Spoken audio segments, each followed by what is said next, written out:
प्यारे बच्चों, आज 8/9/2020 विज्ञान क्लास में आपका स्वागत है।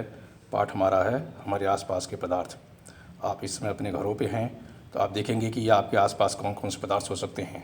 तो आपके आसपास कुर्सी, मेज़, लकड़ी की वस्तुएं हो सकती हैं, चारपाई हो सकती है, पानी हो सकता है, गैसीय अवस्था हो सकती है, धुआं हो सकता है, आदि आदि। ये सब पदार्थ के रूप में ही होंगे। इस पर पदार्थ की जो परिभाषा बनेगी, यदि आप स्कूल में रहते तो आपके ब्लैक बोर्ड, चाक, डस्टर, कुर्सी, मेज, किताब कापी भी दिखता। तो पदार्थ की परिभाषा है कि हमारे आसपास की वो वस्तुएं जिसमें द्रव्यमान हो, आयतन हो, जिसका अनुभव हम अपने ज्ञानेंद्रियों द्वारा कर सकें, पदार्थ कहलाता है।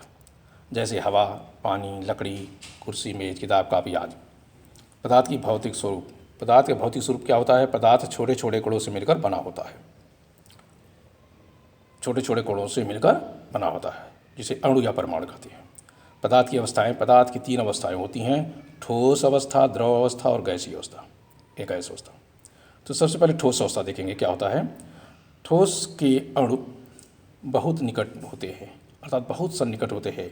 इनके बीच जो अंतराणु स्थान होता है बहुत कम होता है। इस कारण इनका आकार नहीं बदलता, निश्चित होता है। अतः ये दृढ़ होते हैं या मजबूत होते हैं। ठोस का आकार और आयतन निश्चित होता है। दूसरा है द्रव अवस्था। तो द्रव के अणु ठोस की तुलना में दूर दूर होते हैं। इस कारण इनका आकार बदलता रहता है परंतु आयतन नहीं, अर्थात द्रव को जिस भी बर्तन में रखेंगे उसका आकार ग्रहण कर लेगा, लेकिन आयतन जो है फिक्स रहेगा। इस नाते इसमें तरलता का गुण पाया जाता है। तरलता माने बहने का गुण पाया जाता है। जिस भी प्रकार के बर्तन रखेंगे उसका आकार ग्रहण कर लेगा।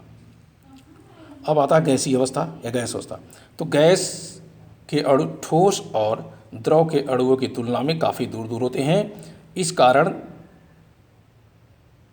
द्रव का आकार और आयतन ठोस और द्रव की तुलना में काफ़ी अधिक होता है और गैस को जिस बर्तन में रखेंगे वह उसी का आकार और आयतन ग्रहण कर लेगा।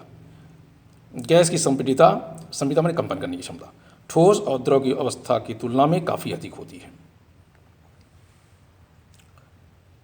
तो ये हो गया ठोस, द्रव, गैस अवस्था। अब आता है पदार्थ की अवस्था का परिवर्तन। तो सबसे पहला आता है ताप का प्रभाव, यानी ताप के प्रभाव से क्या परिवर्तन होगा। तो यदि हम सबसे पहले ठोस पदार्थ देखें तो ठोस का ताप बढ़ाने पर जो अणु हैं उनकी गतिज ऊर्जा बढ़ जाती है, क्योंकि प्रत्येक जो अणु है ये मानक है कि अपने मध्यमान स्थिति के दोनों तरफ कंपन करता है। तो जो ही हम उसका ताप बढ़ाएंगे तो कंपन बढ़ जाएगा, अर्थात गतिज ऊर्जा बढ़ जाएगी।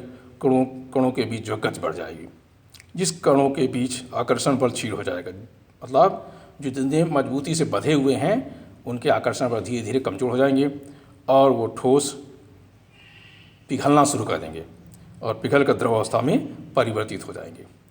इस प्रकार जो है पदार्थ के अवस्था का परिवर्तन ताप पे पड़ता है। द्रव अवस्था होगा तो द्रव के अणु दूर दूर होते हैं, अर्थात जब उनका ताप बढ़ाएंगे तो जो उनके अणु हैं जितने दूर हैं और अधिक दूर हो जाएंगे और धीरे धीरे वो उड़ के द्रव से गैसीय अवस्था को प्राप्त कर लेंगे। इस प्रकार जो है ताप का प्रभाव द्रव अवस्था पे भी पड़ जाता है। इसके बाद का जो पोर्शन है वो अगले टर्न पे